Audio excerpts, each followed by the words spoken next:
مسجد میں کون کون ہے؟ یا نبی اللہ ابھی آپ کے پاس سے نہیں گیا؟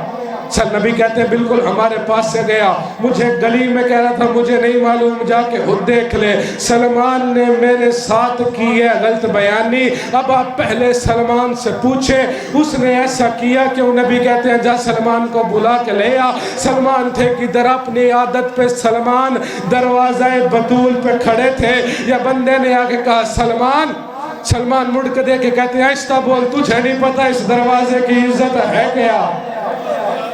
تجھے نہیں معلوم یہاں نبی اونچا نہیں بولتے۔ سلمان تجھے نبی نے بلایا، سلمان چلے۔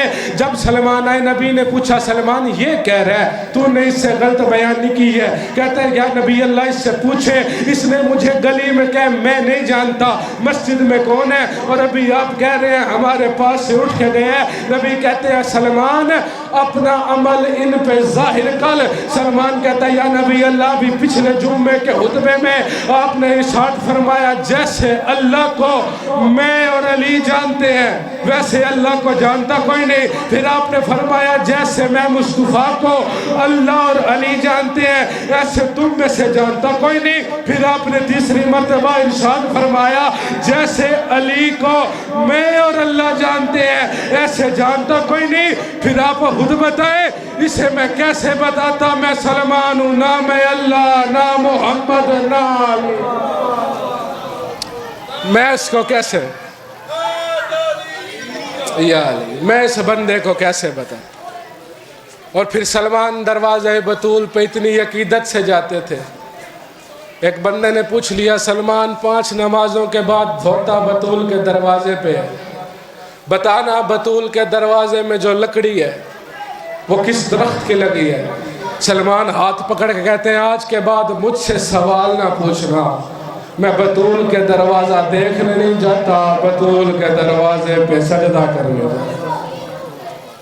اسی بات کا ارمان ہے جس دروازے پہ سلمان سجدہ کرتے تھے، جس دروازے کو سلمان جیسا صحابی نہیں تھا دیکھتا، اس دروازے پہ مسلمان آگ لے کے۔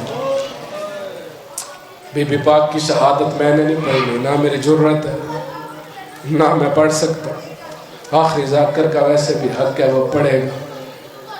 چاچو جان کی دعا تھی بھائی ذوالفقار مولا مشکلیں احسان فرمائے اس بی بی کا صدقہ۔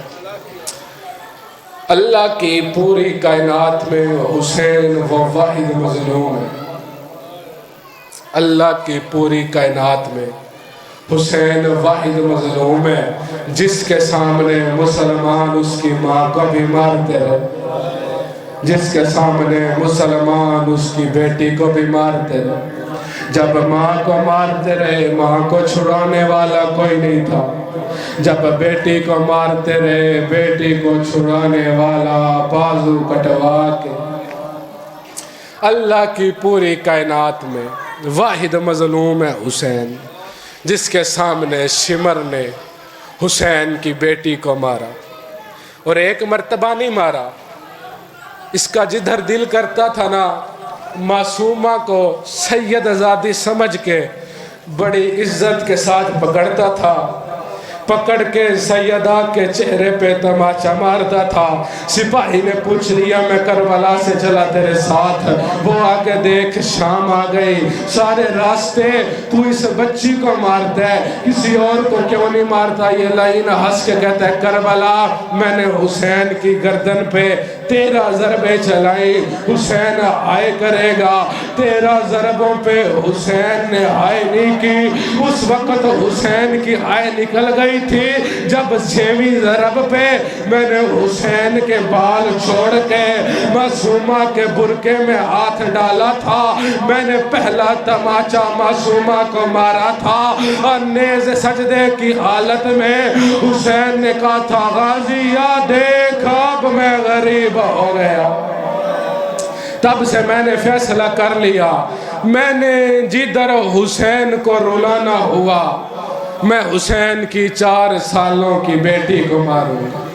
آ گیا شام کا زندان، بابا بابا کہہ کے روئی سکینہ، بابا ملنے آ گیا، کس حالت میں آیا؟ کٹا ہوا سر، لب زخمی، ہونٹ زخمی، چہرہ زخمی.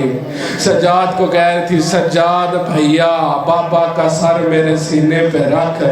بابے کا سر سینے پہ رکھ کے کہتی تھی بابا ایک وقت یاد کر مدینے کا شہر تھا، تو سفروں سے آتا تھا، تو کہتا تھا سکینہ میں تھک گئی تو میرے سینے پہ آ.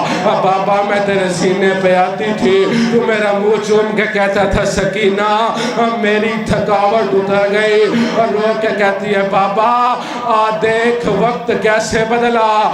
بابا مدینے میں تو تھکتا تھا، بابا دیکھ شام میں سکینہ تھک گئی.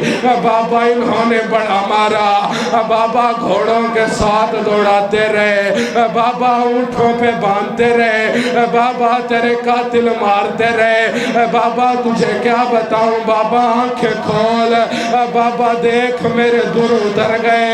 حسین کہتے ہیں بتا بیٹا در اترے کیسے؟ اور رو کے کہتی ہے تیری لاش سے ہٹ رہی تھی یا تیرے قاتل نے وہ در دیکھ لیے جو تو نے عید کے دن پہنائے تھے. بابا تیرے قاتل سے پہلے اس کے ہاتھ میرے کانوں پہ آ گئے، بابا پھر ایسے نہیں اتارے. بابا در کھینچتا آیا، بابا میرے کان پھٹ گئے. حسین کی بیٹی کی آواز بند ہوئی. بی بی زینب کہتی ہے سجاد دیکھ سکینہ سو گئی. اور رو کے کہتے ہیں سوئی کوئی نہیں. پپھی اماں انا للہ و انا الیہ راجعون. پپھی اماں شام میں مر گئی سکینہ. عزت دار بیٹو